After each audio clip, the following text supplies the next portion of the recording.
We were very excited when we heard that Tracy was pregnant, first child, and we learned it was a girl before she was born. And then up until she was 6 months old, Erin was perfectly healthy. There was no real sign to say that she had something that was different about her.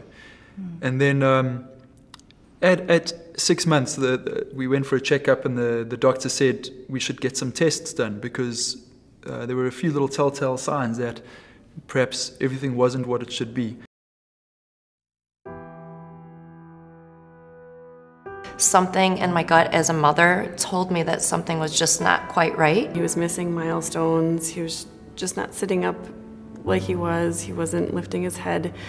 We had a myriad of tests done, ECGs, MRIs, blood samples. His neurologist had some blood work done. And that was a very stressful time for us. He's perfect. What is going on? Why is this going on? And it was just really confusing. I just kept searching and searching, and essentially asked a geneticist if we could then do genetic testing. So when we got the diagnosis, there was some relief that we had an answer, but you know, my feelings immediately after that were feelings of anger, actually.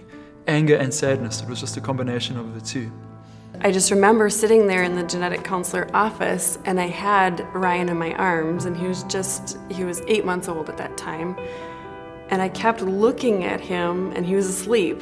And this is our kid who I had to work so hard to get him to nap in my arms because he wanted to be in his bed, in his spot. And he just fell asleep in my arms and was just so beautiful and so peaceful and so perfect. And I kept on hearing all these things that they were telling me that were going to be the rest of our lives, things that were going to be challenges. And I remember just sitting there looking at him and thinking he was still perfect. Brendan is our third of 4 children. So from the get-go, I just knew something was not quite right with Brendan. And after seeing 4 local neurologists and them telling me, just keep with your therapies, you know, and he'll continue to progress, just accept that it's a developmental delay. Something in my gut as a mother told me that something was just not quite right. So I just kept searching and searching, and essentially asked a geneticist if we could then do genetic testing. And when we got the call on July 28th of '08, I remember it very clearly, obviously, I was told that this is not good news. Kids like this are mentally retarded, and dropped to my knees. There weren't positives tied into it. It was very, your child's probably not going to do this, they're not going to do this, they're not going to do this. And here's a pamphlet. Yeah. We don't know much about this, but here's a pamphlet, and hopefully you can learn more from them. And then for a couple of months, we just needed to be. We hardly told anyone. It was a lot for us to digest and take in. It was difficult to understand this. Obviously, all the usual questions, why us, why our daughter? It was hard. Yeah. I would be lying if I said that his diagnosis was a breeze. It was very difficult on both of us. And I think, you know, we both just kind of went into this little shell for a little while, and we just kind of went through the day. So I came home and we talked and cried, and you know, we pretty much said, whatever it is, we're gonna have to deal with it. We love Brendan so much. We knew there was something wrong, and we finally have a diagnosis, but at least now we can address it or see what we can do going forward. And slowly but surely we realized that the little girl that we thought we were going to have, the personality we had hoped to kind of see as she got older wasn't going to be. A psychologist that we went to see basically described it as mourning the loss of someone in our family. The girl that we thought we were going to have in our life had kind of moved on. But the good news was we still had a beautiful little child, and we just had to get to know Erin for who she is going to be. you know, just to try and deal with something that we didn't even know how to pronounce at the beginning.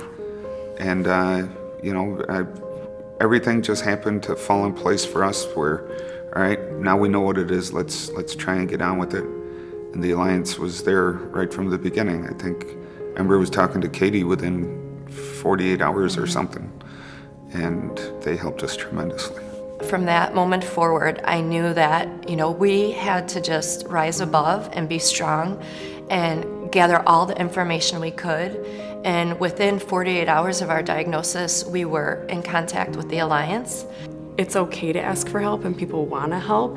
And when you give them that job of helping out a little bit, they get to know your kid, and they can bring things out in your kid that you maybe weren't able to do. So accepting the help that's offered, and being okay with not doing everything yourself. My advice would be to just let go of expectations and think about what you can do for your child, and just not how your life is going to be affected. And that compassion is something that's just learned, you know, and it's contagious to friends, family, peers, and, you know, it is a process.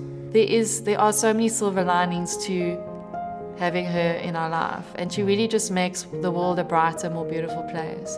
And I don't think I would experience that with a neurotypical kid. I say that with respect to neurotypical kids, but I really feel like Erin does bring so much into our life. She really does. He's changed the dynamic of our family. You know, some people say, I don't know how you do it, but as a parent, you just do it.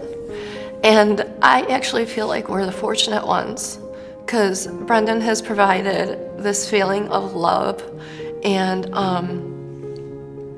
hope that you don't see in many other families. When she does something that she wouldn't usually do, when she reaches a little milestone, for example, for us it's like Christmas. It's like It's like unwrapping presents that have just been sitting there for years. Like a little piece of heaven. So for us, those little experiences that other parents probably take for granted are just so special for us, and that's what keeps us going. I also think it's brought us closer together. Yes. For sure. I mean, of course we love all of our children dearly, but I mean, we try to provide them everything they can, but with Brendan, we're just, you know, do anything for that kid. Yeah. Yes, he puts the word special in special needs. He is something else.